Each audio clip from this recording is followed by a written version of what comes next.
Or is it already on the music? Oh, the music's already on, yeah. Let's go! BOOMcast! We should do level up the game together. One time? Kick back, relax, and get ready To level up your game. Wow, Suiken, you're clearly... He's not as seasoned. I know, that's what I'm saying. Yeah, you can tell he has not been on the majority of these. I was like, okay. As soon as I heard it, I was like, my ears perked up. I was ready. I was like, oh, this is happening right now. That was the cue. Like there's literally a sentence build up to it, so you know when it's gonna hit. Alright, throughout the podcast tonight. We'll do it again. No. Wait. There will be more times that this happens. And I'll nail it, okay? I don't believe you at all. Yeah, let's just... Just throw it in there randomly, Rip. He's not going to be ready for it. He's not going to be ready for it. Yeah, nice. You're just doing, dude, what if throughout the whole podcast he keeps saying, and don't forget to change your kids. That would... See, Mike, there's no way he's gonna get this, right? All right, we got it. Yeah. Bring it down. All right. Settle in there. Oh, man.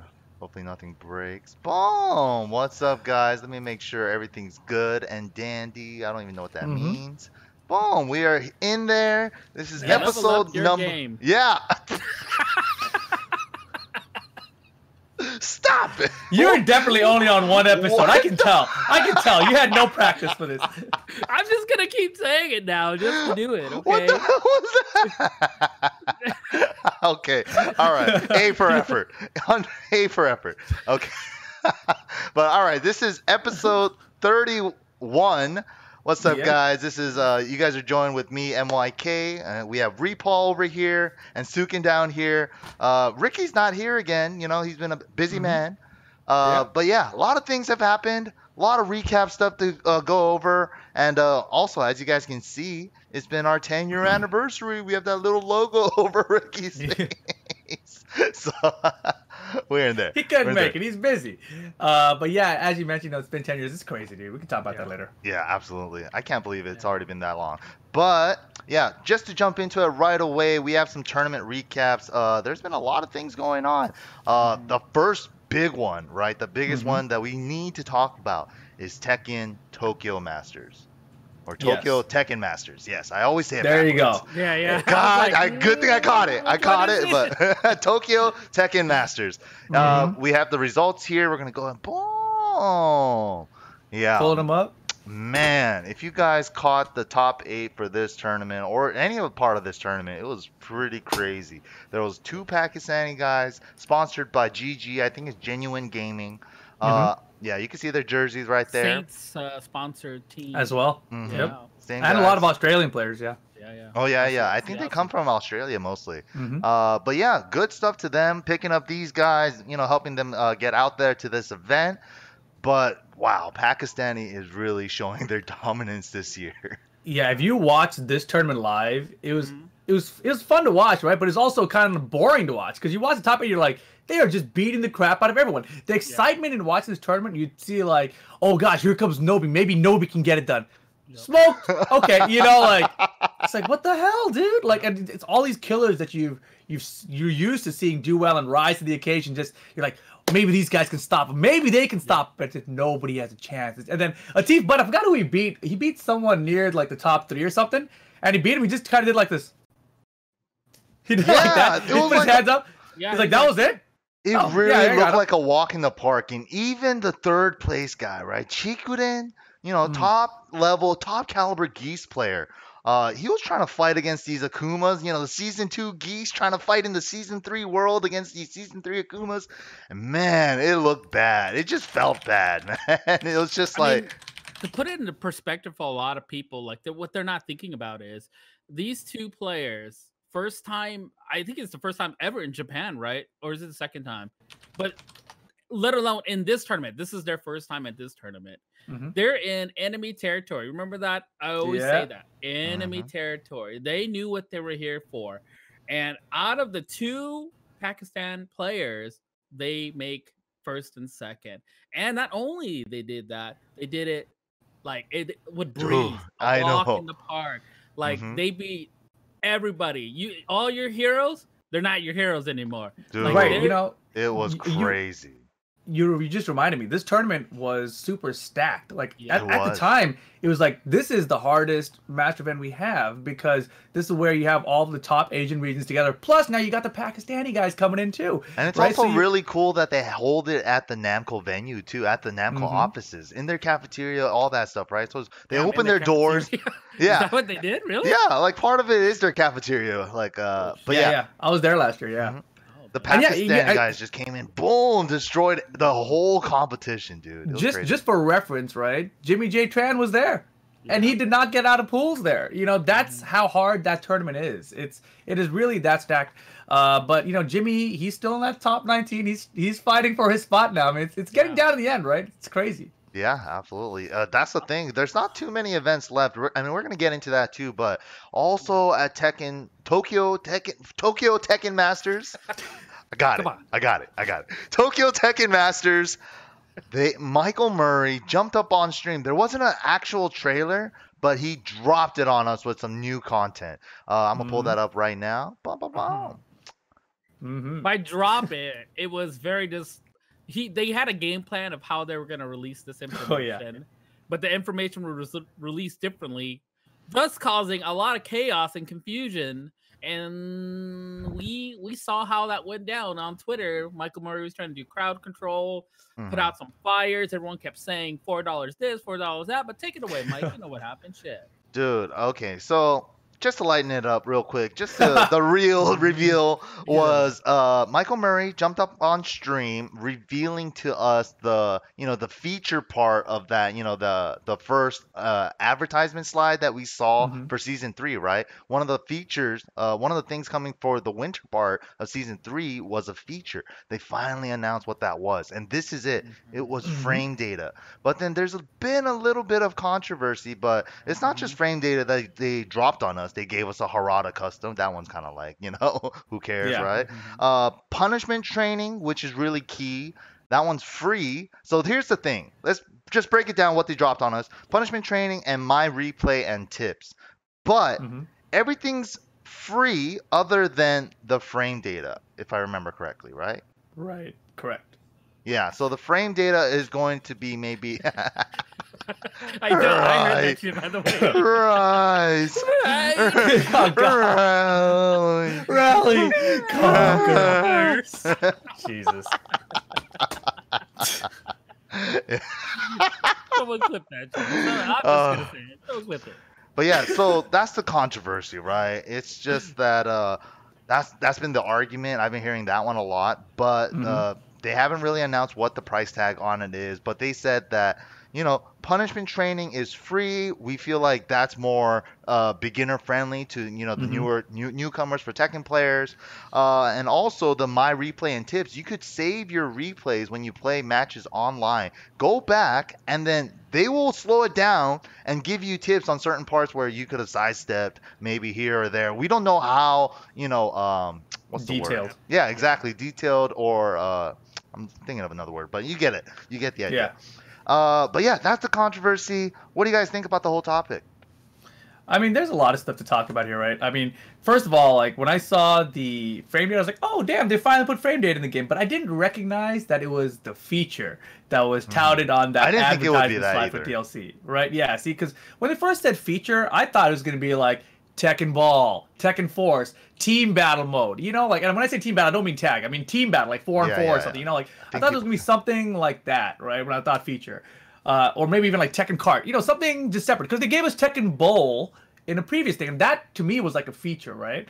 So when they announced this frame data, I wasn't even thinking that was a feature. I was just kind of like, oh, okay, so they're adding frame data game. That's cool, And I didn't even cross my mind that this is part of their slide for the DLC, whatever, for Season 3.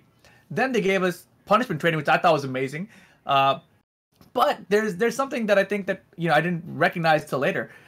First of all, like I saw it, I was like, oh, this is amazing. You can just pick the moves you want to practice against, and it'll be so cool. It'll tell you when you're correct or what's more optimal, whatever.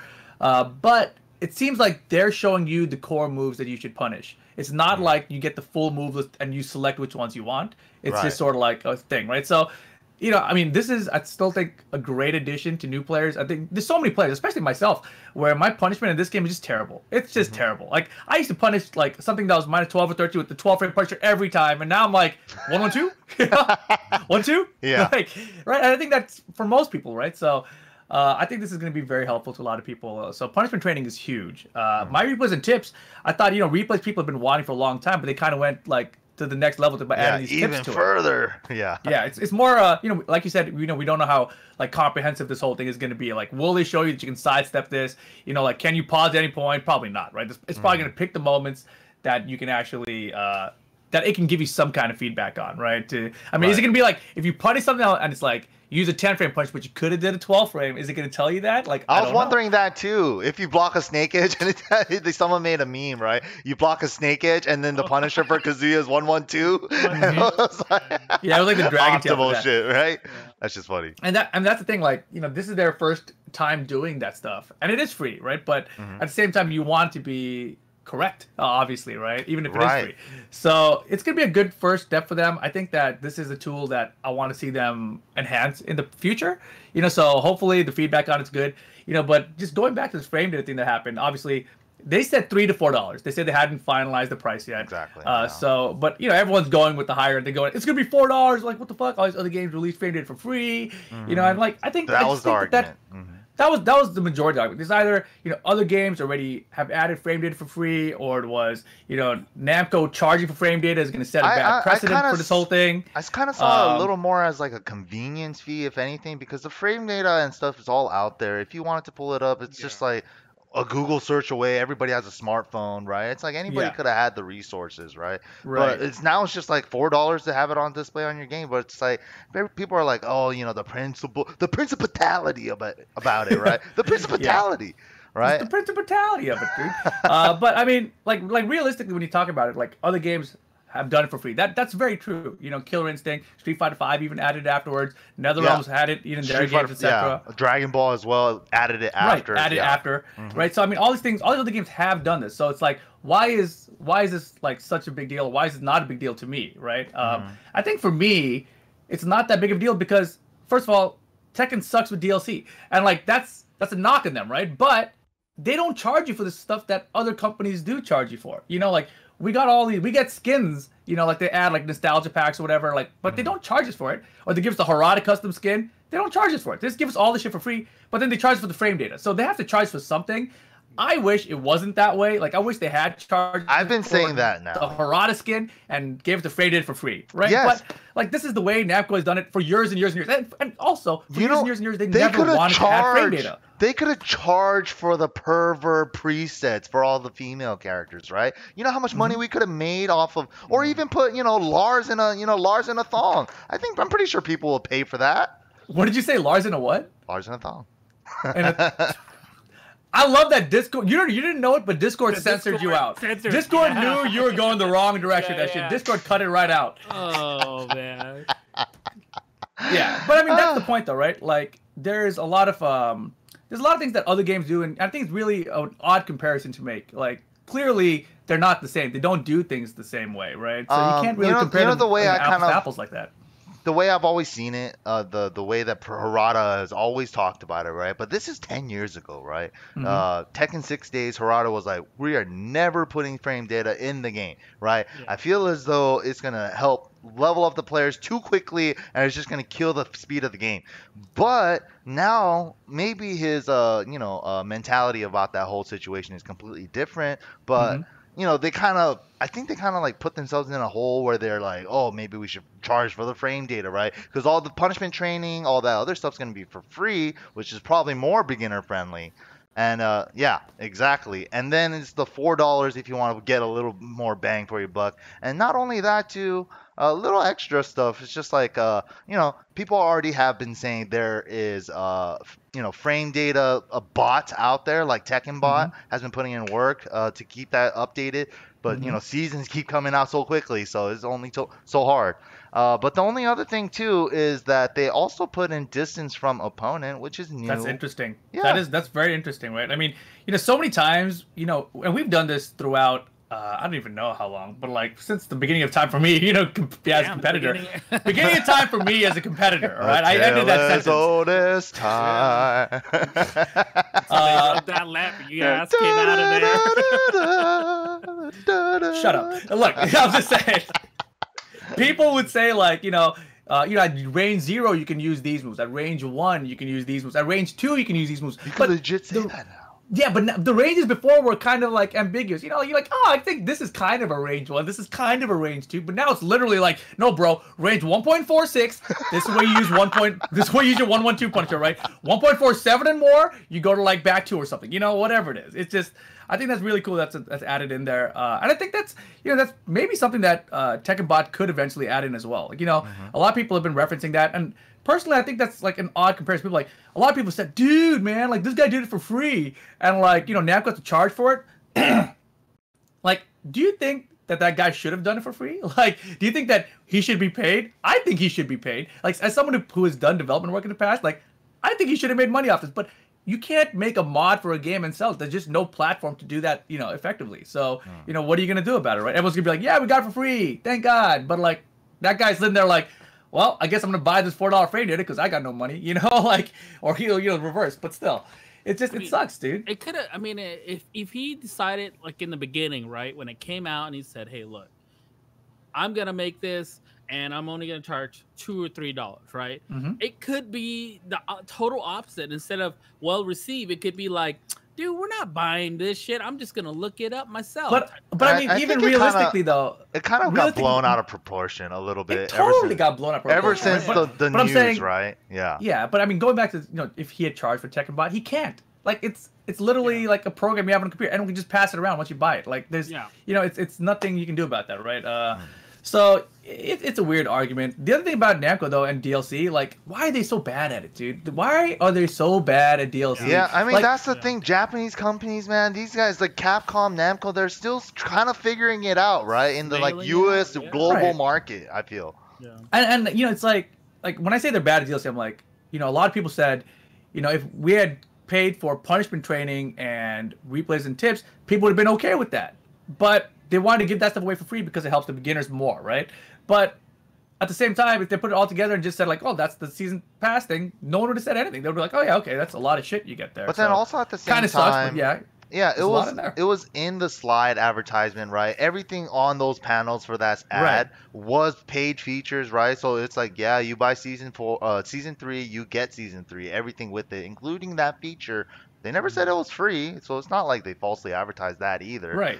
But it's also at the same time, I get as a consumer where people are coming from. It's like, you know, it's like the Principality, blah blah blah. Other games do it for free. And you know, going back to like the Principality of it all, Mike. You know, like people say like it's gonna set a bad precedent, right? Like, you know, if Namco's charged for frame data, that means later on all these other companies can charge for frame data now. But realistically, do you think that's going to happen? Like, I don't think it's going to happen. I think that if you did that, it's going to be such a huge backlash because you've given it for free in the past. Tekken, because they never gave it for free in the past, they have less of a kickback. And because they said that they were never going to do it, we're kind of more like open to it. But I think this is like the only pass that a lot of us Tekken players are going to give them. Like, you can charge for frame data this time, but next game, Tekken 8, yeah, I think that's what we're expecting, but yeah, I think also at the same time, I feel as though, like we said, their DLC model, their DLC approach has just been not the best, right? Yeah, where are the skins, the stages, you know, like although that's what people want to pay for. They will pay for it. Can you like put those things in there? Like, give me devil wings for every character. I'll pay for it. Like, calm down. I'm sure everybody will do that. Calm down. The reason though that people will pay for that stuff is because people are used to paying for that stuff. You know, exactly, they're like, they have this idea of like, you know, we have to charge for something, so we can charge for frame data. But like, people aren't used to paying for that, so there's gonna be backlash against that, right? Like, if that's like, we added a special Harada outfit, and a Michael Murray outfit, and an Eris outfit, and it's $5. That's the feature you guys added. Everyone would be like, oh yeah, we're used to that shit, you know. But Yeah, like, no. no one would have bought it either, you know. And then the price tag's 420. Yeah, exactly. 77777. Uh-huh. Oh my Yeah, god. it's just because it's what people are used to. And so I'm just saying, you know, that's why they got the backlash of this. They're doing stuff that people aren't used to. And they don't do stuff that people are willing to pay for. Like, I don't know what the reasoning behind all of it is, but it's a problem. Like, how many, we've talked about it so many times. Like, you know, thankfully, Astro stepped in this year and gave us a $200,000 prize pool for the finals, right? So big shout out to them. Huge shout out to Astro. But what happens next year if Astro says, no, we it don't didn't know, work man. out. Like Cup of Noodle, like the first couple. Here's $25,000 instead. Now we have a $25,000 prize pool instead of $7,000. They need to just do what everyone else is doing. Just put a DLC thing. You know, like this is proven. It's a proven model. Itself. Like even if it doesn't do well, right? Even if it doesn't do well, you're still going to get good content for the community, and it's still going to bump the prize pool up. Like, dude, if you can, you know, because cross-platform your other properties, right? Like, get some Dragon Ball Z hair colors in there. Get some Dragon Ball Z hair in there. I'll pay $5 for a Dragon Ball hair pack. I'll rocks with it, you know? Mm-hmm. Yeah. There's so many ways they could, I mean... There's so many options. So many better routes that they could have taken. I think that's what we're all coming at from, too. And us Tekken players also, I don't think we ever came from the approach where it's like, you guys should accept it, or you guys are blah, blah, blah, give them your fort. Like, who the fuck ever said that? And people that try to twist, like, people's tweets, and, oh, come on, man. I mean, Tekken 7 is obviously the first version of this game that has additional updates. We get updates. We have seasons now. We get DLCs. I mean, this game was an arcade featured only type of game, and not everyone had it, right? So it touched home with us, and now I think because Namco is kind of so set in their old ways, they don't know when, or they're not listening to us, when to approach this model. That dude, Street Fighter with Chun-Li customs supported the whole Capcom Pro Tour for like 5 years. Like, Jesus Christ! Like, I think we could do the same thing. Yeah, I mean, it's, you know, the other thing about maybe why they changed their mind about adding frame data to the game, now they've had a season to season update, like back to back in years. Like, I think the argument in the past was if you release frame data, the game gets figured out too quickly, and you know it kills the arcade time, so you make less quarters in the end or whatever, right? But now it's like, dude, the game's gonna change in a year. Like, fucking, we need to learn this shit immediately. They need frame data. Like, you know, it's a much easier people are argument. just rushing to get good so fast, and people are, and it's capable nowadays. All the resources have been out there, tutorials, all this other stuff, right? Not just our stuff that we made over the years. We'll get into that, but yeah, dude, just all the tools have been out there, and this is just another tool to help you get better quicker. But honestly, the $4 to me is just like more of a convenience fee to have this thing displayed in your game, actually, because like if you wanted to pull it up, you could pull it up, and that's kind of been the thing about it. But you know, everything else about it is great. The punishment training, my replay and tips, I just want to see how extensive it is and how detailed and all that stuff, right? Exactly. Yeah. Or yeah, if you can... I have a feeling it's not going to be that detailed. Yeah, exactly. But it's still going to be a good starting point for them to go in the future, I think. I think that's kind of where it's headed. Yeah, exactly. I think it's a good pathway, like a line to help the new player understand, oh, this is what I should use as a punish. And then from there, they can develop their own sense. Oh, exactly. Okay, yeah. Punishing is a key thing. It turns on a light bulb. Yeah, exactly. Something that they never seen just before. Gets them going. Instead of like having me or you or Rip maybe say, show me one of your videos and maybe I can help you figure out what's going on. Because you know how like every time there's always somebody, and it's always good to hear or have somebody come up to you and say, hey, look, MYK, I'm why do they have to sound like that? Well, what do I do? I keep doing hell sweeps and they keep ducking. What should I do? You know, and you know, now you could be like, hey, can you pull up your replay and let's take a look at it, right? I know, and now it's able to help you out, and if you want further help, you can actually come to one of us or any of the older players and go, hey, look, how do I make this guy duck? Because I'm trying to get in those legs, right? Like, and then that's a little bit more information, right? It's just so many times. Rip, you're the best law player. I've been following you. Level up your game, you know. All I hate that voice. Yeah, I know. That's snarf. Oh, Lionel. Oh, Lionel, no. Lionel. Get ready to.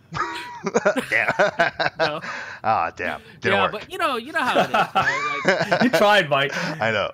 He said he'll do it. I was looking at Rip's reaction, and I was like, he's gonna do it. But yeah. Damn it! You guys let me. Let me hanging. Hell, let me hang.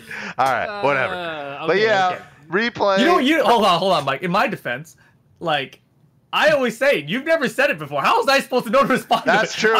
That's I'm like Suiken here. Yeah, you threw me off. I was like, what the fuck? I thought it was very off too after I said it. Fast too. Like, yeah. I was trying to be like Rip, Rip speaks 1,000 words a minute. I don't know how he does it. He does. But lately, that's why you scared me. You said it so fast. I had to match the speed. But yeah, that's the free thing. Oh, last thing about this. You know, because you mentioned the price and everything, I just want people to know. If you guys bought the season pass, you already got it. You don't have to buy a separate $4 for it. Yeah. James Chen kind of put it in a certain way on Ultra Chen, because I saw it on his channel, right, on his episode where they've been talking about the $4 stuff, and he was like he was making an analogy saying that it's like buying a pair of shoes at the store. You didn't know they were going to give you a free pair of socks after you bought it, but you bought the pair of shoes and they happened to throw in some free pair of socks. It's like, otherwise you wouldn't have got the socks for $4, right? Or you have to pay $4 separately for the socks. I was like, that kind of works. Yeah. I don't like that analogy. I don't think I'm reiterating it the same way, but buy a pair of shoes. I don't think you got that right, Mike. Don't forget, I think I messed up. You're gonna need a shoe cleaner for $4 to keep those sneakers clean. But yeah, you guys get the idea. Never mind. Fuck that. But yeah. I feel like you just dismantled the whole past 20 minutes of the podcast when we talked about this frame data with that analogy. I know. I didn't know where I was going with that. Maybe I should re-listen to exactly how he said it. But after the whole frame data fiasco, right, we had some other little bit of shade from a different developer. This shit's pretty funny. Oh, too. yeah. Who's doing that shit? Who's talking shit about our game? Huh? So, official Dead or Alive fighting game. Fighters, don't forget that Dead or Alive has several useful tools in training mode, like move details that show frame data, all caps. This feature is absolutely free, and is also included free. Free in all caps. Free! In DOA 6 Core Fighters. DOA core valued fighters. Yeah, core values. But yeah, DOA 6 posted this. Yeah, that was pretty funny. Yeah. Hey, can you just I mean, it's a funny tweet, right? But scroll down just a little bit so we can see the replies to this. I think that you were the first one to reply to it, right? I mean, I did, but don't skip mine. You only see mine because that's whatever. No, seriously, skip mine. Seriously, skip mine. That's not my point. That's not my point. Where are we going? Just keep going. Keep going down a little bit. Keep going. More. Somebody talks about the price of their DLC. Oh yeah. Oh yeah. Tell me what it looks like. That's it right there. You pass a little bit. Before the VF thing. Sorry, there's a delay, so I don't see it at the same time. Before the VF. Okay. Yeah. Like 2 before the VF, maybe. Right around here? Little higher. Yeah. This one? See the literally? Yeah, from Sebastian Kuchow? Yeah. Yeah. This is coming from the game that didn't even have private lobbies on launch. The company that had literally 1,000 plus $1 dues in DLC costumes in one game alone. Really? Yeah, their DLC is they took the model we're talking about other companies do to the extreme. Yeah, DOA extreme with the resub. I mean, but see, I think the season pass or something just for the basic kind of stuff that you would get is $80 or $90 or something. So it's kind of okay, you guys got frame data for free, but you got to pay how much for the rest of that shit? $90? Is that right? That seems like a lot. Yeah, but, it's getting crazy. It's getting crazy. And that's the topic, too. I mean, I never even put that in the topics, right? Because there's some other things that we need to talk about. But people trying to get into a fighting game late is kind of missing out, right? Because they have to, let's say you're trying to get into Dragon Ball FighterZ right now, right? You got to jump in. You got the core game with 20 characters. And it's if you buy Season 1 and Season 2, it's $90 to $120. And then... yeah, it gets pricey, dude. It does get pricey all around.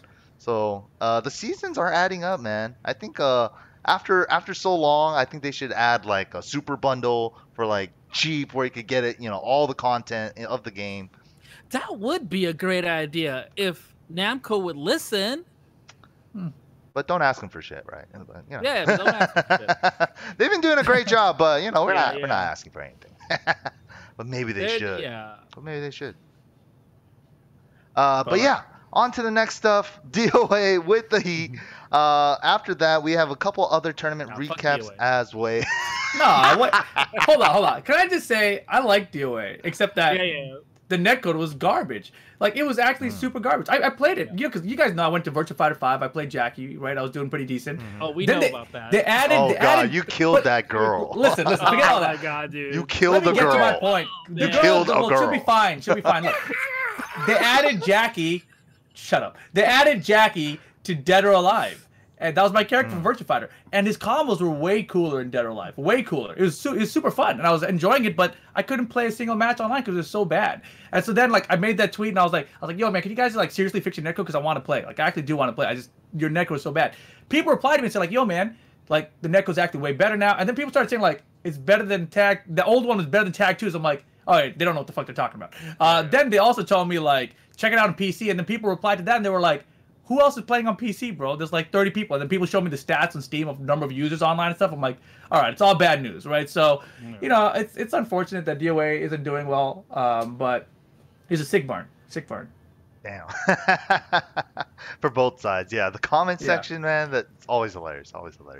But yeah, on to the next stuff. We have a couple other tournament recaps to go over. I'm not sure which one happened first chronologically, but we have two more things to talk about. We have Takra Cup. What did I say? Too, right? What did I say the first time? I have no idea. Definitely was not Takra Cup, though. Yeah, it was definitely not Takra. Take Cup. And we also have the Fate tournament.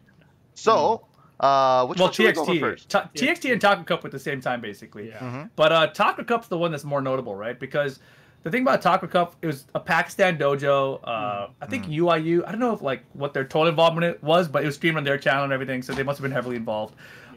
Maybe it's a UIU Go event as well. Yes, and they were sending the winner of it to the LCQ. Okay. Cool. So what ended up happening though, you know, it's this dojo in Pakistan. They had like 156 or 60, 170 players. Huge dojo in Pakistan. Yeah. Everyone was like interested to see what's happening. Right? They maxed out at the dojo. Oh, of course, yes. 96 plus, and they had over 150. So easy, that's right? Crazy. Yeah, No Pants says 186. So holy anyway, point fuck, that's a major, for a dojo, dude. it's that's gigantic. A fucking major, dude. And it's in Pakistan, the region that everyone wants to see these players because it's hot off the heels of Tokyo Masters, where you know these Atif Butt and Honey busted everyone up, and they were both at this event. Dude, walking through the park, they're so crazy, they're so good. But yeah, go on. And the crazy thing is, in this tournament, you know, everyone's like, I can't wait for this Pakistan Akuma, bro. Let's see it, you know, and like. And the thing is, when I was gonna restream the top 32, right? The tournament started like 10 p.m. The top 32 was like at like 6 a.m. So I was like, I'm not gonna stream for 8 hours to get to the top 32. Forget that. I'm just gonna take a nap and come back later. But you know, it's 10 p.m. I'm not going to sleep. So I started watching the tournament, and pools were not whack at all. All the matches were good right from the beginning of pools. It was a really fun tournament to watch. Like ridiculous. That tournament had like. It was front page on Twitch most of the night because it's like the middle of the night for us, right?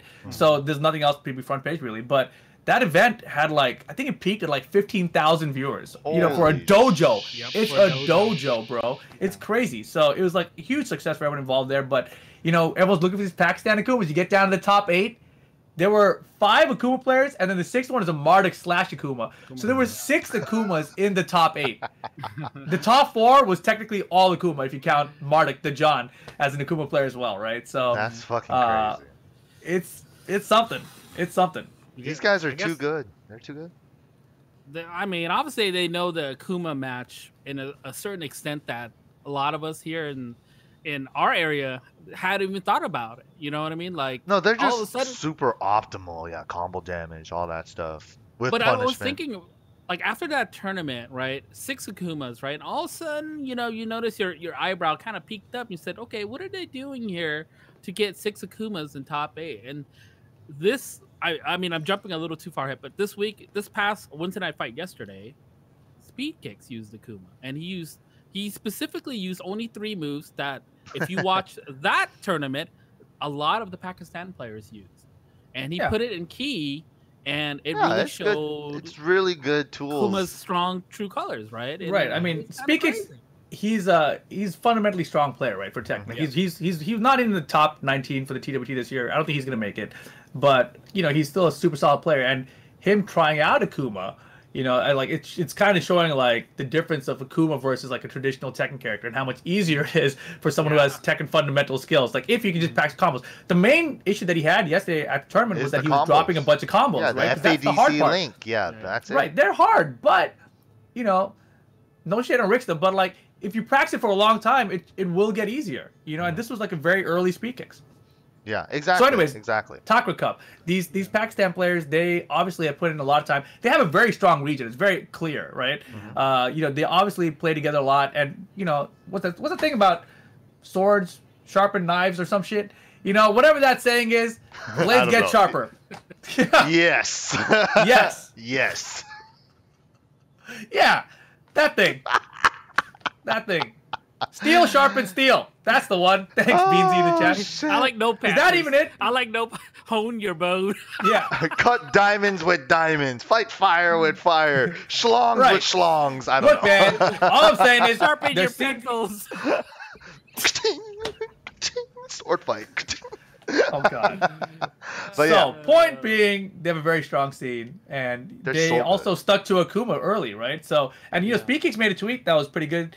He was talking about how he thinks that the top five characters he's seeing out of Pakistan are characters that fight Akuma well, because Akuma is their like main character. You're like, how do you beat this character? That's the level of the other characters that are doing well in tournaments, because they had to like be able to compete with the Akuma. The way I see it, the way I see the whole Pakistani scene is that they're so strong, right? They're fundamentally strong. They know how to apply mix-ups. They know how to whip punish everything on a dime. You see the way that Latif Butt was playing at Tokyo Tekken Masters, right? And then he was just standing at the perfect ranges, just micro-stepping, tapping forward, and just to be in standing 2 range every time. It was fucked up. And then it was just like watching him play like top Japanese and Korean players. I was like, what the fuck? This shit has never happened before. And sick. then seeing that, I was like, I understand now, right? Because seeing Arslan over there using Kazumi, how the fuck is he so good? Oh shit, if I make one fucking mistake, I'm losing 90%. So I'm not making mistakes that much more. So if you're playing in that type of environment, and also too, not only that, Nee made a big tweet about I think somebody made a big tweet about the whole scene right now in Korean Tekken and why Pakistani is pulling ahead. Sodan, right? Yeah. Sodan made a tweet, and he had like specific views of how they're strong, and he named a lot of Korean players and like where they're at against them. And I'm not gonna name it. You guys can always look it up. He put it out. But yeah, he said specifically these are the only reasons. He said that LUYG and Nee are the only ones that train hard enough to challenge them at this time in Korea. Didn't say anybody else. He wasn't dropping shade. He was just saying these two hit, like I'm quoting this part. LUYG has been on the heels of Nee for quite some time, years. He's been following him. He's playing against him a lot, and now he's almost there where he's challenging Nee every step of the way. So that's what he's saying. Those two are the only two right now currently able to challenge in Korea, and Japan currently is kind of like on the tailcoat. No, right? I saw the tweet, and like the general gist I got, I didn't see the long version, right? I saw the short version of the tweet. Yeah, I read the long I'll put it in the Discord. Yeah, there we go. Yeah. Oh shit. But yeah. So you saw the short one. Oh shit! You gave me the long one. Yeah. I'm sure give he me did. Give me the short one, Rip. Oh, you want the short one? I got you. I got you the short one. Yes. This is the extra long. Wow. Wow. Extra long. Is that the one you wanted? Yeah, that's. That's the one. Boom. All right, we in there. So yeah, this is the one too long didn't read version. Nee and LUYG need to meet up and play each other for hours, right? Pakistani plays 20 hours first to 10 matches all the time, So the Saint and JDCR needs to practice with them for long hours, more stuff, read on Tekken, right? So that's the part I read. And then what I got out of that too was back to what I was saying is even Korean Tekken, dude, they had an arcade. They had an arcade scene back in the day where you saw where they used to stream like Green Arcade, where they had like 20 rows of cabinets, just people going at it for hours. You could turn on that stream at any time and you could watch just people playing it and like Nin commentating and stuff. It was a good time back in the day. But that scene is gone, and now everybody's just reverted, digressed into this online player, right? Online internet is hella good in Japan and Korea. 1,000 down, fucking like 5 million up and all that shit, right? But it still does not compare to offline Tekken is what I got out of it. It's the true, like, you'll feel the timing to the truest form, and then even I can attest to this too, because I feel as though we were the best when we played at Super Arcade, the OG Super Arcade, that closed, and then we go to Vid and then play till like 5, 6 in the morning until like Paul or Jay, decided to close the store. I felt like that's the time where all of us leveled up immensely, Of course. Yeah, and somebody in the chat a second ago said, like, how do they level up so much without even entering the international scene? And that's just what happens. If you have a competitive scene where people are trying to win in your tournaments, or even if you just have a thing where it's like, there's a line of people, if you lose, you go to the back of the line. Yes. You have to get better. Like, that's your only option. So, like, you just think of that mindset with a bunch of people trying to get better. It's a natural thing that will occur. So, the fact that they did it while everyone else started playing online and splitting up, like Sodam is saying, maybe, like the top players aren't playing together anymore. We're out here losing arcades. Japan is losing arcades. Joybox doesn't exist. You've got Sugamo now and other places. They have online playing the arcades in Japan now, which is trash. Like, why? I mean, I'm sorry. Like, right, I've said this before, I'll say it again. Osaka, when I went there was one place we randomly found that had 4 Tekken 7 machines offline. And it was the best Tekken 7 I've ever played in an arcade, period. And it was against Tanaka. She beat me up there.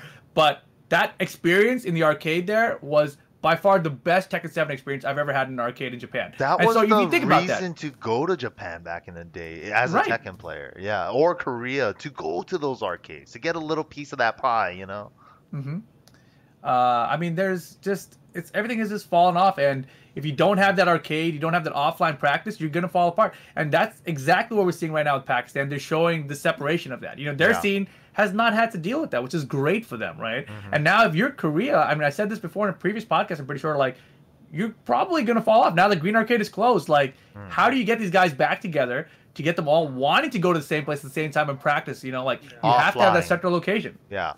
And play as hard as they do. Because if they're putting in 10,000 matches in a month and you're only putting in like 500, it's like there's no comparison, dude. Their Tekken senses are just more finely tuned into the offline Tekken than you are, because you're jumping in and out of offline, online, offline, online.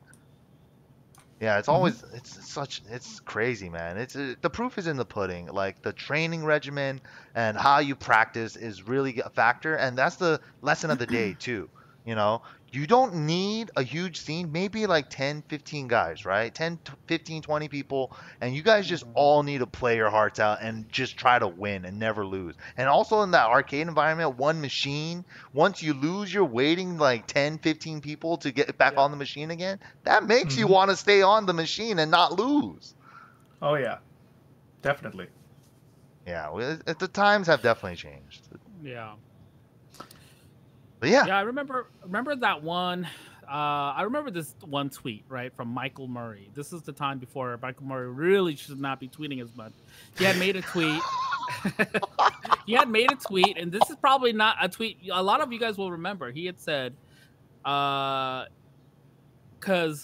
there was a question to Michael Murray about if the game was released evenly all over the world, would Korea and Japan still be the leading region? Region, right? And Michael Murray had said something like, you think that's gonna happen? Remember, like, he had said kind of offhandedly, like, there's no way you guys are gonna do that, even if we did release this, right? Yeah. So my mind has changed, because right now, Pakistan has been training hard, like you guys have said.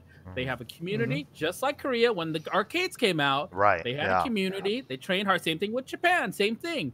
Now, Korea and Japan are on the opposite end of the spectrum. Yeah, it's and crazy. Pakistan is a strong country doing what they were doing when they were doing it 3 years ago when it first came out, right? Yeah. And now there's a shakeup. There's a change. Dude, and little also Peru, America is still the too. same. We're still the same. We're in the middle of this. The two biggest kids are fighting, and we're like, we just like Tekken. We like Tekken. You guys, you know, Yeah, I know. we're okay, all right. Yeah. But then, time and time again, Pakistan had made a big showing in Evo Japan, right? Tokyo. Wait, which one was it? Evo Vegas after that. Yeah. Evo Vegas. Yeah, Worlds. Yeah, both Evo. They've been Back all to over. back. But not just that, dude. Every time, another thing too. Peru, the Latin American scene is really fucking strong too. They always defend their turf. Yeah. They never lose to invaders. Never lost. It's fucking crazy. so awesome. Leo Chavez, right? When I went over there for Collusion 2019, Collusion? Dude, collision. Oh my shit. I did the Ricky thing. Oh shit. Oh boy. Oh. Go on. Collision 2019. Going with this collusion tournament. Yeah, right. So I saw Leo Chavez, right, or Leo Chavez. I don't know exactly how to pronounce his name, but dude, he was a stand-up Raven player with a Jin tattoo. I was like, what? And then for TXT, he wins it with Zafina, and Zafina's been making a little bit of a splash too lately. Oh yeah. Zafina lately, I believe, Arslan Ash has been picking it up. Yeah, I mean, you told me about Arslan Ash beating Honey 13-0. Yeah, we've seen that score before. Yeah. Yeah, but like, I mean, how does what is it about Zafina? Because when I've played against the Zafinas like Rixta or whatever, right? Like, it's very much the same old Zafina for the most part. I think, dude, like in the hands of Arslan, fundamental masters, all those guys, fundamental masters. You give them a better backdash, you give them a better sidestep. Everything else is just a toolkit. Right now. Yeah, everything else is just a toolkit. You know, the moves and the punishes and all that. You just have to learn your ranges. You know what tracks here, all that. That's just little bit stuff about learning the character, right? But fundamentally, on how to move, when to move, and giving him buffer movement on those regards, just gonna make him stronger, dude. Yeah, I think that's definitely it. That's definitely it. I think she's secret. I mean, her movement, her backdash, and her sidestep is the best. I think she could move around things a lot, just like Lily when Ni used a Lily against Kudons to move around double jit. This is her in this matchup against Akuma. She can move and step so hard against him. So. Yeah, it's pretty crazy. Yeah. Zafina making a little bit of a splash. We're all still excited on Leroy. I'm pretty sure they're gonna drop it on us after TWT. They're gonna have a trailer and be like, out tomorrow. But that's just speculation. Maybe a week. I think a week after they do it, they're gonna be like, no, drop it last year. Drop it on me. Last year it was how long? It was like 4 days or something, right? It wasn't immediately after. It was like a week, but about. It was like roughly a week, right? It's like I think the weekend, and it came out on that Monday or something, right? It's something like that. Oh, okay. I might be wrong. Yeah, because I remember I was in Amsterdam still, and I played JD Shaw when Armor King dropped. No, the tournament ended Saturday or Sunday, right? Sunday, and they said it'll be out by Friday. Oh, is that what it was? Yeah, yeah. Right. And then that's why we got. I think we're gonna get the same thing, and I mean, I think everyone's hoping we get the same thing. Yeah, right. They're like, hold on. Is the character after Leroy supposed to come out at the same time? I don't know. I gotta pull that slide up. Yeah, that slide is the most confusing fucking graphic of all time. No, it's not that confusing. It's super goddamn confusing. I understand it. I understood it after like it got broken down to me like 3 times. You know what I mean? I think that's in spring. Yeah, the other character is in spring. I don't think so. I got the picture. Let me see. See the fact that we're even disagreeing on this shows how bad that slide is. All right, let's see. See, this is why I'm saying Leroy, because they're showing Zafina, right?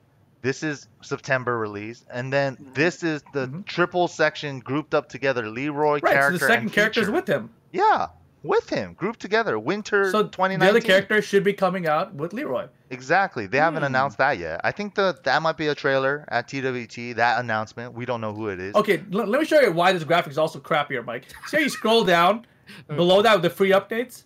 Let me see. Like, see how there's a division between the free updates for the left-hand side and the right-hand side? Oh yeah, that thing. Like, is that right-hand side for what? Like, what the hell? Why is it exactly where the Winter 2019 is? Let's see. Bam.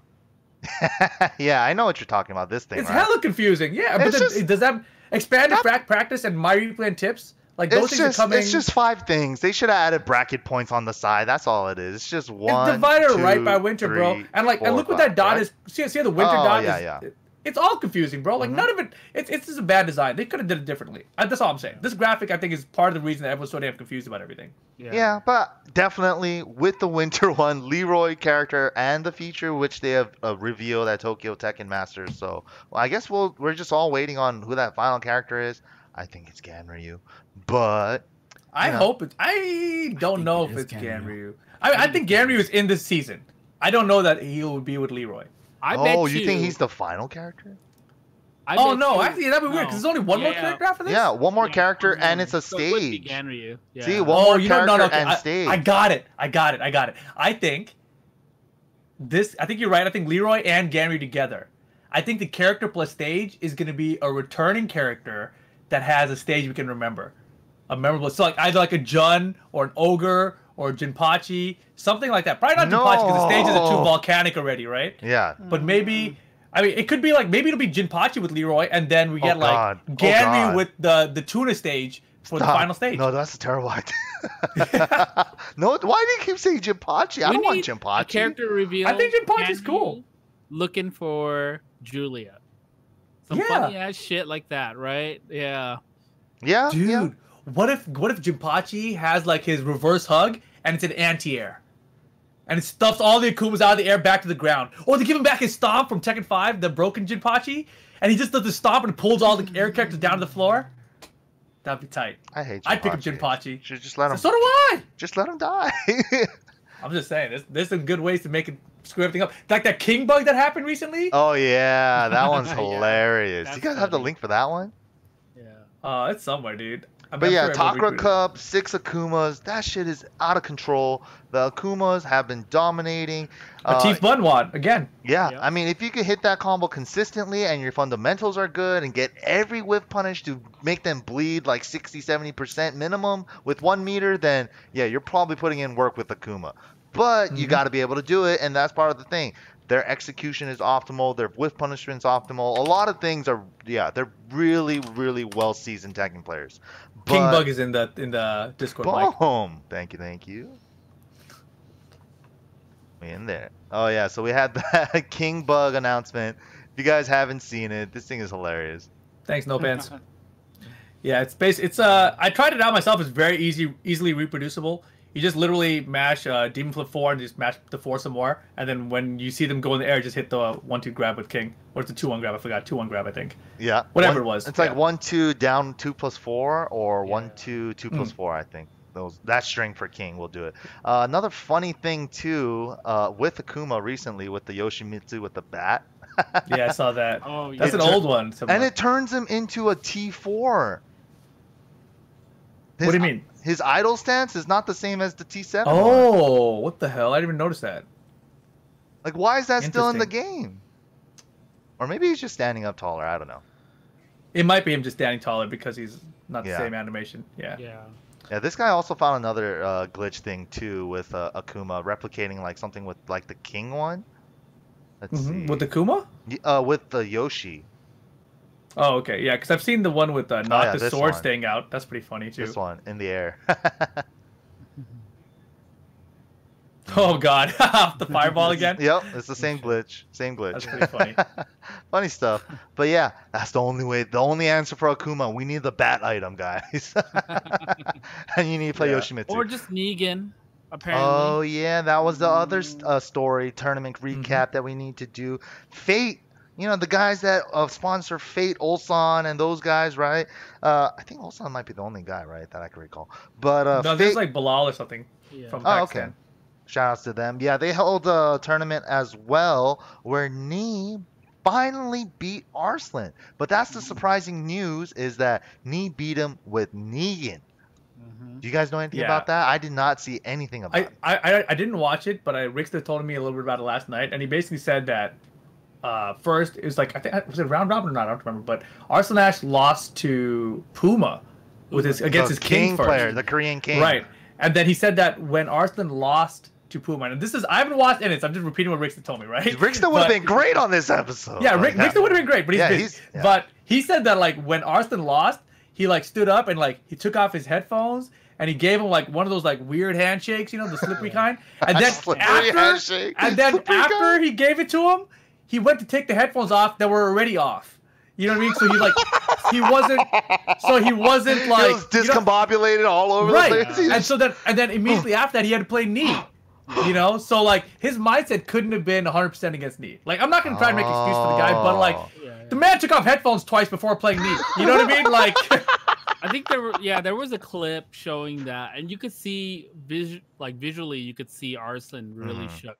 Like I think he definitely gets shook still. I remember even hearing about when he lost and got sent to loser at Evil Japan to Boa Love B. He was all like, "Oh shit, I don't know if I'm gonna do well. I can't believe I came all the way out here." That was part of the story, right? Of Evil Japan. This guy no pants is like he's on point of everything. He's got the clip up the headphones. Oh shit! I see you. Lordy. I got it. That clip is super loud. Holy balls! Yeah. And you clicked it. Yeah, I clicked it. Jesus. Oh, I think maybe he was just like scratching his head. I don't know.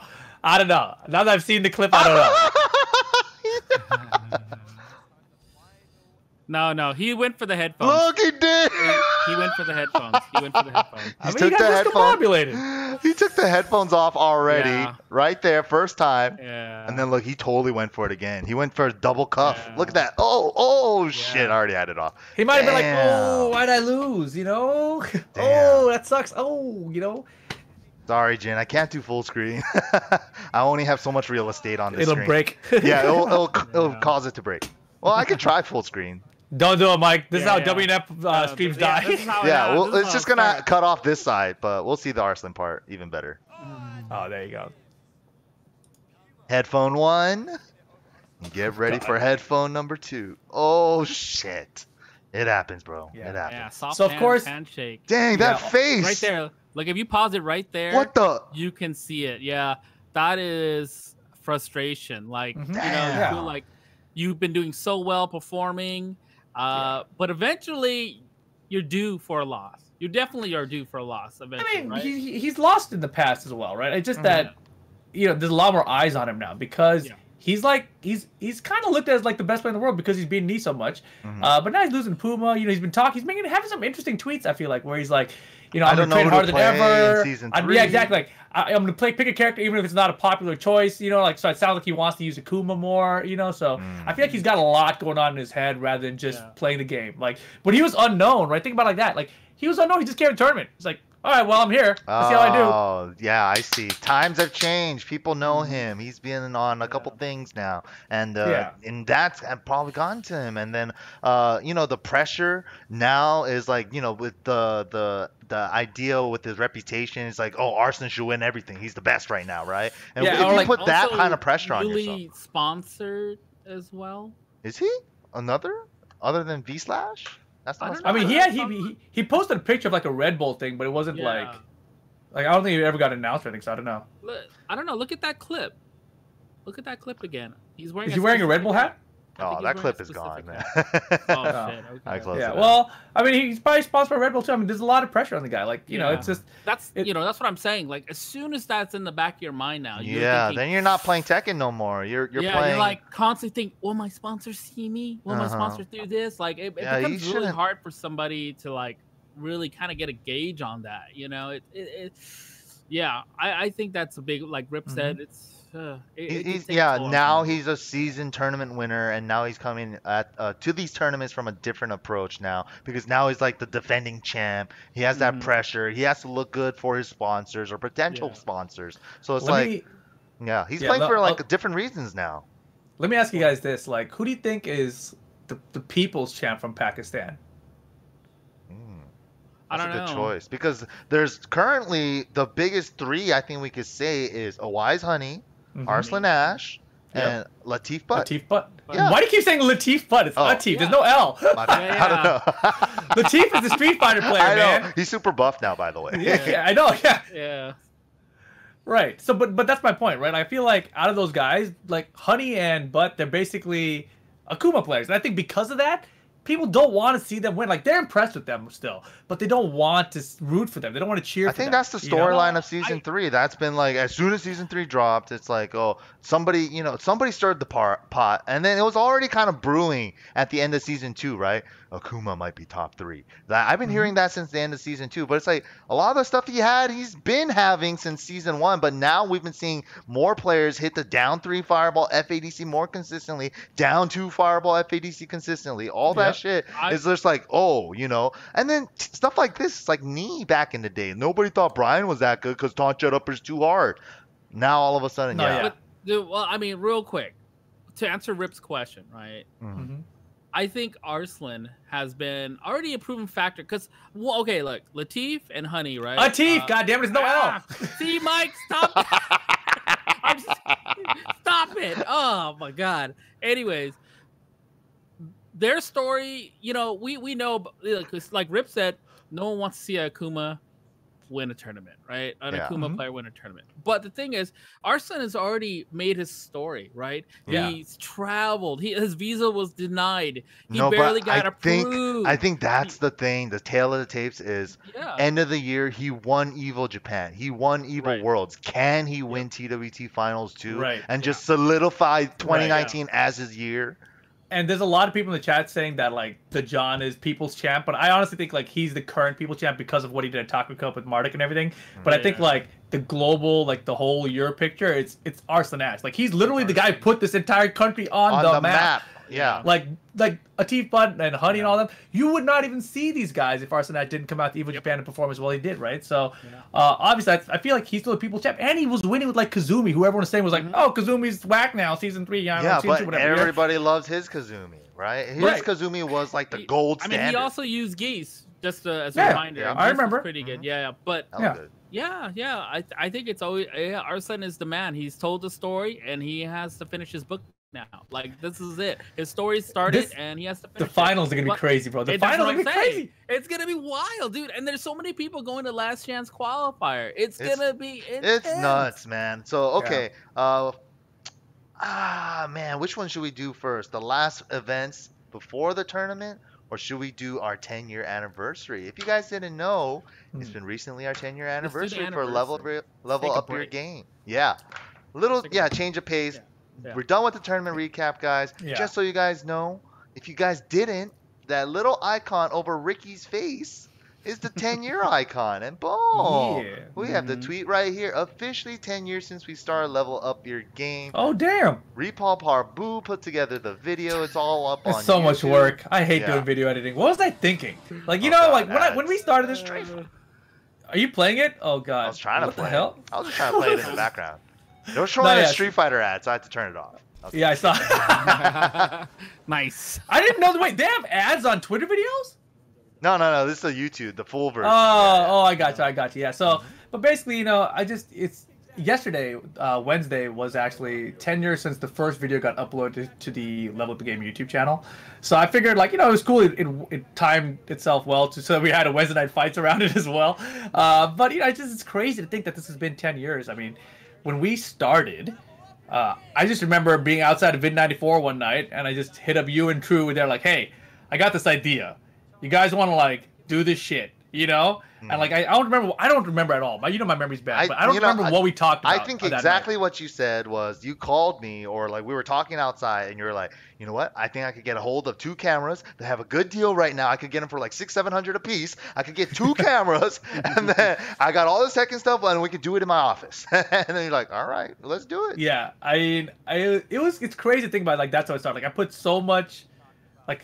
I don't know what you call that, like initial money into this idea of this thing that I had no idea of what we're gonna do with it. You know what I mean? Like who buys 2 cameras when you don't even know how to use 1 camera? Yeah. I never even edited videos before, and we were just we're gonna figure it all out on the fly, and we're and of course Yeah, we go out there, we start filming the tutorial. We don't know what we're doing. Like we went to do a character tutorial. We took all the equipment, we took all the stuff. We went to do a character tutorial. MYK's like, how are they gonna know what we're talking about with all stuff? And then I'm like, oh crap, we have to make the basics thing. And so like, yeah, Mike's like, yeah, we should do like the whole basics of all the Tekken stuff. So we did all that. Magus920 in the chat, shout outs to Omar. He was our cameraman throughout like most of those tutorials. Yeah, throughout like the majority of that. So I mean, dude, Omar. Also, like, you were doing this while in school, I think, right? No. I was done with school at that point. I was done with school. Okay. I was done with school, but like, you know, I was working and like I just lost my full-time job and I had the part-time job and we ended up just like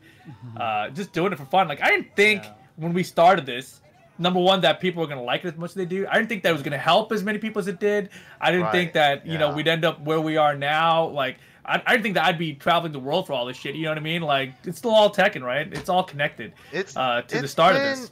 Crazy, you know. Even hearing anybody, especially because you know I've been traveling a little bit more lately for Tekken. Like Tag 2, I didn't travel too much, right? Tekken 7, I've been traveling a lot. But you know, just hearing people whenever I go to tournaments out of state, and they're just like, hey, you know, you guys. Thank you guys for the tutorials. If it wasn't for you guys, I probably wouldn't even have got into this game. You know, you guys really helped me enjoy the game. And just seeing all the people like tweet about that stuff, it's just like, oh, dude, I didn't even know that. And then there's other people at the same times, like the Run It Blacks, where it's like, you know, they made us the first targets. You know, it's like, I'm a defeat. You know, remember like when Run It Black started getting into the scenes, like, I'm a student of level of your game, blah, blah, blah. Yep. And it's like, I beat Eric. We're going to start the LUYG logo, huh? Yeah. What am I going to get a hat and a sweater and shit? Let's have a group meeting. Let's find out. Let's do. It's funny. No.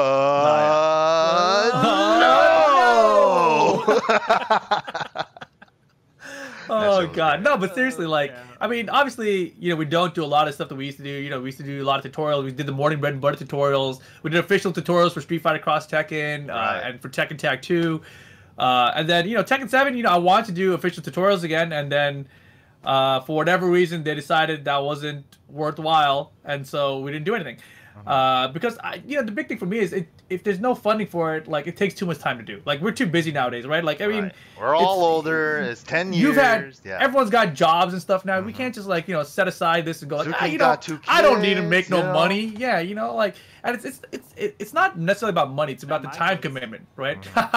Now, shut up. But like, you know, it takes so much time to do this. So shout out to everyone who have stepped up kind of in our absence of tutorials, you know, like guys like Blast the Salami, you know, even King J, Main Man. You know, all these guys have started creating content for Tekken, and it's cool, right? Because we talk about some of the old ATP podcasts, right? Where it would be like, you know, you guys, we need more content creators in Tekken. And now we're seeing that happen. We've always said that, and it's super cool that we actually finally are at that age where people are doing that, and it's actually really sick. But yeah, shout out to everybody that does make Tekken content and have supported us over the years. It's been a crazy ride, dude. I never thought it'd be like this. And I didn't expect it to be 10 years. Like when we started that, did you think that 10 years later we'd be sitting on a podcast talking about it? Like 10 years later? Everything's kind of come full circle somehow, you know. It's maybe crazy. In like a year or two after, you know, like I mean, there was no long-term plan. That's why none of this makes any damn sense, you know. Like there's no longevity in any of this. Like we're making a tutorial. Okay, how about we do a show about like Gutex and Mike Ross do, you know, except for Tekken. Like, okay, you know, and then like how about we do more and better? What the hell is that? I don't know. Fucking okay, you know, like none of it. It's just whatever we think of at the time. Do we have time to do that? Can we set aside time to do that? Let's go ahead and do that. You know, and now it's like the WNF stream. No one's running this shit. All right, let's stream that shit. You know, like it's just whatever time seems to come up away that. Oh God. But yeah, what are you doing, Mike? You playing the videos? I hit the wrong scene. But yeah, what a crazy ride, dude. And you know, I'm just so happy to. You know what it was when we started doing the whole tutorial thing and trying to help out grow the scene too. It was just coming from, you know. I didn't know I started in the dark age of the fighting game scene, right? During the fighting game, before it was even called FGC, right? Then we had the huge explosion of Street Fighter 4. And then Street Fighter 4, all those kids, you know, just like started shitting on Tekken, even though it's like, I got into Tekken during the Dark Ages. Stop saying like there was no fighting games during that time. There was. And then, you know, during the time too, it's like we used to all go to, like, you went to Cal Poly and the Super Arcade was right down the street there. And then, you know, Mount Sac was right there too. So it's like everybody used to go to that original Super Arcade, right? So, and then, man, just seeing people come and go, and it's just like, no more players, man. It's like if we don't have any more players in the future, Tekken's gonna die. And it's like, and then I feel as though people just didn't pick up Tekken because they felt that it was too daunting, too hard, and I just wanted. There's no information. Yeah, there's no tutorials, there's no tips, anything, and it is a very daunting game. There's like 50 to 100 moves per character, even. It's insane. I didn't even know how to low parry when I first saw it. I was like, how the hell did he do that? Yeah, all that shit, right? The game doesn't tell you how to do a low parry, which is like a universal thing since Tekken 5. Since Tekken 5 has been a universal thing. I like, you just hit down forward, you get a low parry. Was it Tekken 5 or Tekken 4? Should I forgot? I think it's Tekken 5. Maybe 4. But, I think I've seen it in 4. Oh yeah, I don't remember. Regardless, I think it might have been 4. Yeah, but point is that like the game doesn't teach you shit, you know, and so we just wanted more people to play Tekken. We wanted to, you know, grow our scene, and I just wanted to share my joys for the game. You know, it's like share the joys of Tekken. You know, if you go back to it, right? We started the tutorials in 2009. I started competing in 2005, right? So you gotta remember, like, the timeline for me is I was a scrub in 2005. I started getting better, you know, when my first evos and all that. 2008, I finally make top 8 at an evo, right? So I feel like accomplished. I feel like I did it. That's all there is in the world. Like, I made top 8 at evo. What more could I do? You know, win evo, fuck that, then it can happen, right? But then from there, it's like it took me 4 years to do that, and I had nothing to learn from. You know, like, it's just Tekken's Zaibatsu forums, like seeing forums. Like piecing together all this information from everywhere. Then I was like, all right, we should do something to help speed up this process. And there was no YouTube, right? This is like right at the start of like YouTube too. It's like the first videos were 10-minute videos because we couldn't post long in 10 minutes. It's not until like episode 4 or something that they allowed us to put in like a long hour-long video. That's crazy. So yeah, shout out to everyone. You know, thank you all for, you know, subscribing to the YouTube channel. You know, following us on Twitter and following every one of their Twitch channels, etc. Like, it's obviously super helpful. And you know, like I don't actually talk about this enough, but the FGC in general is really lacking in social media support. So if you guys have or don't have social media accounts, like whether it's Instagram or Twitter or whatever, or even YouTube, just make one just to support these guys. Because all these guys, I'm not talking about myself here, I'm like everyone else in the FGC, right? The more followers they get, the better it is for them. Period. Overall, if you want to, get to that next level, absolutely. But big shout outs and big thank yous to everybody for the, you know, huge support throughout the years. I can't thank you guys enough. Like, anybody that even had the, you know, spent their time to come up to any of us to say thank you throughout all the years too. Big shout outs to you guys. It really does mean a lot. But moving on. We have a couple more events before the end of the year, and the end of the year is coming up real fucking quick. Tekken World Tour Finals in Thailand is like the second week of December, and it's already November 7th, so we have like a month left, right? It's grind time now. We have the Bud Light Finals, we had the West Coast qualifier finals finale, and then we also have the Eastern Finals. So we have Dune 2, Run It Black, Joey Fury, and Speed Kicks going for the San Francisco Finals, and the winner of that's going to get a chance for the LCQ in Thailand, right? And then those guys are going to get the chance for that. And then we also have DreamHack Atlanta as the last Tekken Masters to round off the tour. What do you guys think about that?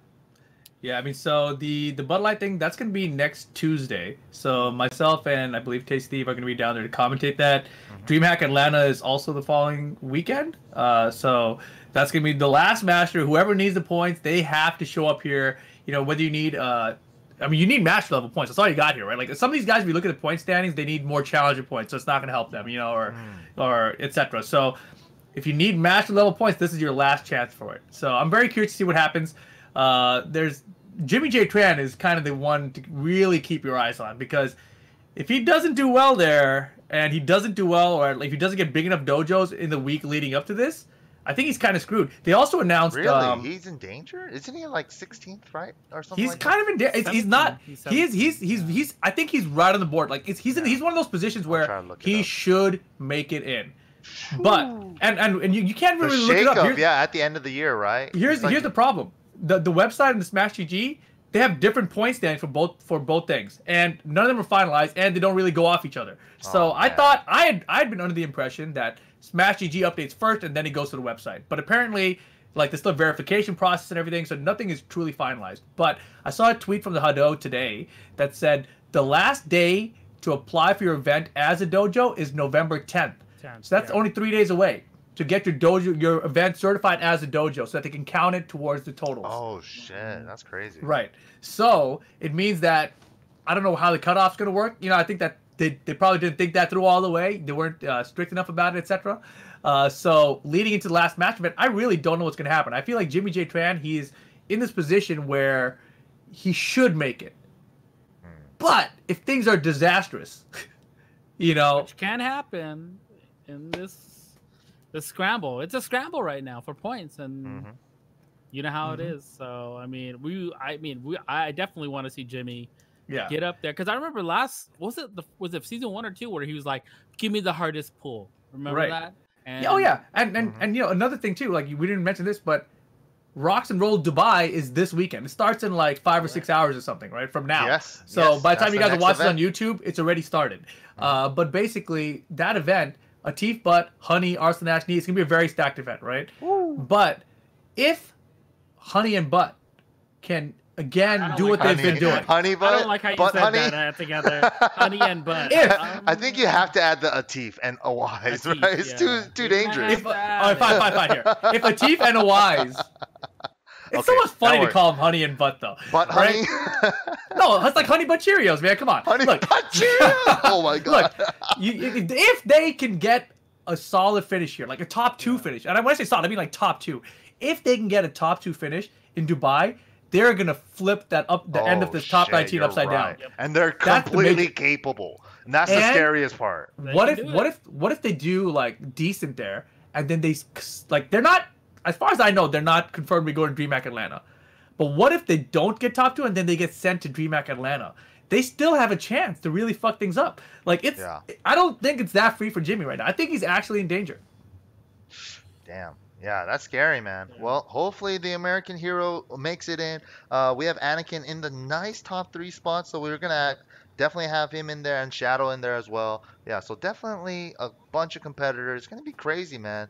The last couple tournaments rounding off the tour, the shakeup and the heartbreaks and like the stuff like that, and the feeling that, you know, like if you're like Jimmy, you have to go to these events and try to like gatekeep for your own sake, right? So it's just like, damn, it's scary, man.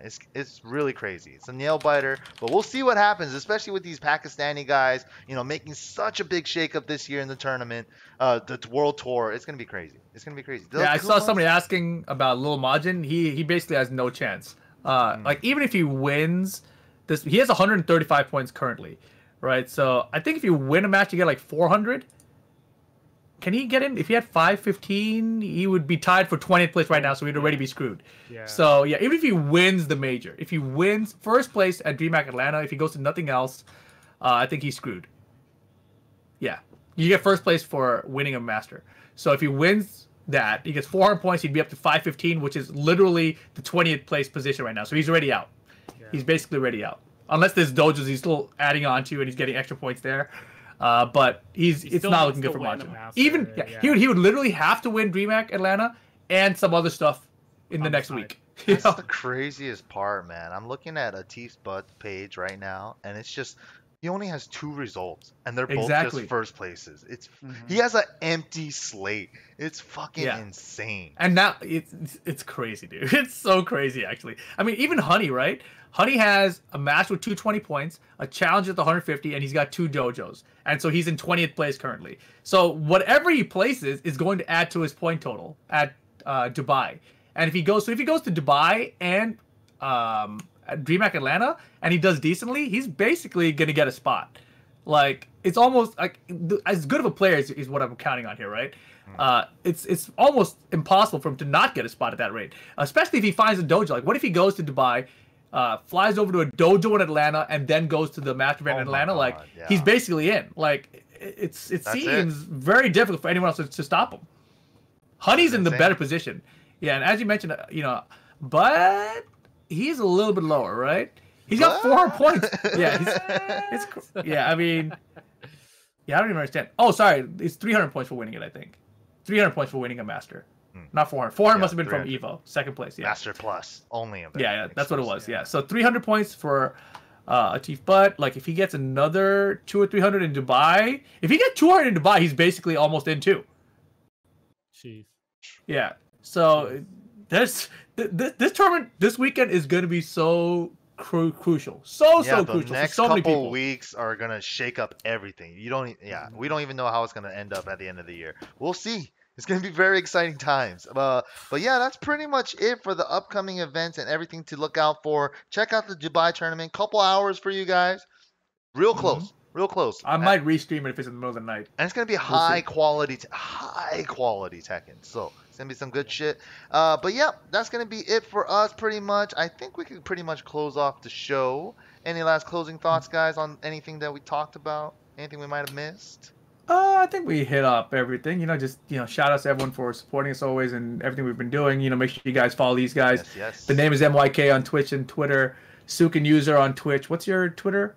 TK Suiken. TK Suiken. Yeah, I knew it was different. See, that's why I paused there. Damn, we're doing all each other's follow me ads and Reepal at REEPAL and level up your game on Twitch. Boom, we're in there. Oh, in there. Yeah, and then it's been a chill last couple weeks. I don't know if we'll get to do another Boomcast before the finals. I hope we do, but no guarantees always. That's how this goes, right? It's when we're available, when we're free.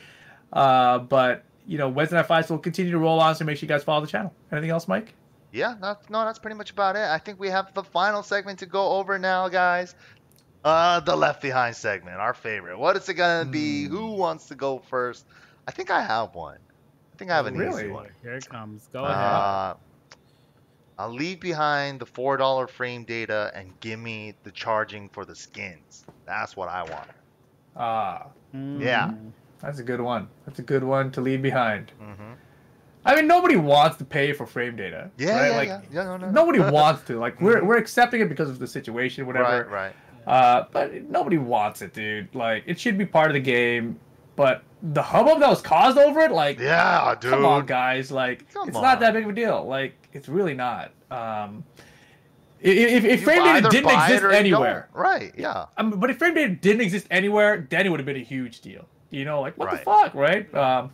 But it's like $3 to $4. Like, that's what we're fighting over. Like, Tekken hasn't charged us for anything like this. Like, the game has been out since early 2017. It's like 2020 for $4. That's what we're complaining about. Seems like you're doubling up on this one.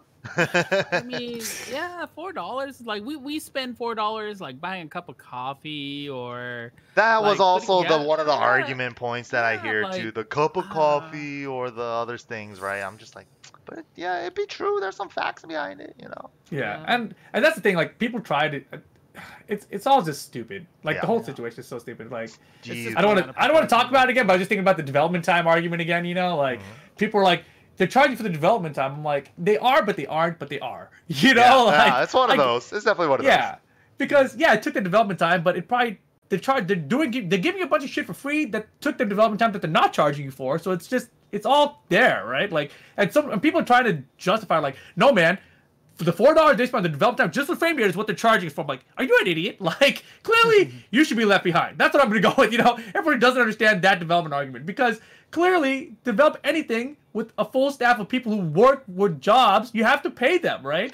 So if they give you a free feature, they paid programmers to do that. They paid, like, graphic cards, UI guys to do all that shit, right? Yeah. So even though they only charge for one portion of it, that's the part that, like, is their, like, optics of how you want to look at it. But realistically, like, the $4 you're paying for is, like, all that shit. That's free. Like, you just have to kind of look at it that way because that's really what it is. And nobody absolutely said you have to pay them for it. It's like, if you don't want it, don't buy it. That's it. Yeah, just keep the free shit. Yeah, just that's it. I still haven't bought Season 3 yet. Look, if you've already have the game, doesn't matter if you have on an Xbox or PS4 or a PC. Look, you've already done your part. You literally have, right? Yeah. This is all extra. You can be extra if you want to go the whole route. Yeah, but if you don't want to do it, shut the fuck up. Play the game. Seriously, like. Oh yeah, especially if you're not even playing Tekken and you're not gonna be looking at the frame data in Tekken. Especially shut the fuck up. Like. Yeah. Seriously, God. Damn, so we're $4. tripling down on this one? I think we are, huh? Jeez. Yeah. The whole Lord. $4 discussion. All right, I think I'm tired of it too. But yeah, I think we got it. I think that's the end of the show. Anything else to add, guys? I think that's it. Boom, boom. Thank you guys once again for supporting the channel. It's been awesome. Yeah. It's been a crazy ride. Yeah, if you guys, thank you so much for the big support. Oh, sorry, I forgot to say my thank you. Sorry. Yeah, if everyone in the chat, everyone that's in YouTube, like this is you guys. What this whole video? I can't believe Rip did this shit in one day, right? In the last couple hours yesterday, right? I don't sleep. Yeah, you apparently don't at all.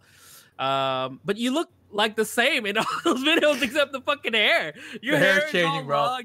I'm like, dude, the way it was edit, dude. It's so. Did you see the stream chat yesterday on WNF? People were like, "Bring it back. Rip needs to bring it back."